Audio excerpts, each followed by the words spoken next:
RBN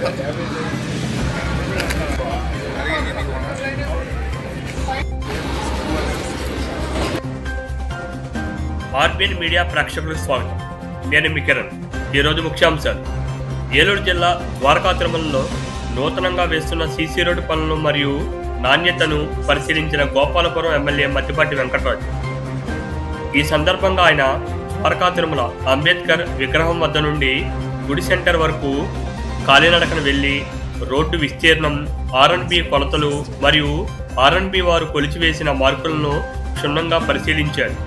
ఈ రోడ్లు మరింత విస్తరించి ద్వారకా తిరుమలను మరింత అభివృద్ధి చేయడంపై చర్యలు తీసుకోవాలని, రోడ్డు అభివృద్ధిపై ఆయన తన ఆకాంక్షలు వ్యక్తం చేయడం జరిగింది. అనంతరం ద్వారకా తిరుమల గ్రామస్తులతో కలిసి ఇటీవల మరణించిన కోపల్లి ముక్కయ్య మరియు ద్వారకా తిరుమల మండలం బీసీసెల్ అధ్యక్షులు రేవూరి వెంకటేశ్వరరావు కుటుంబాలను పరామర్శించి వారి కుటుంబాలకు ధైర్యం చెప్పిన ఎమ్మెల్యే మద్దిపాటి వెంకటరాజు.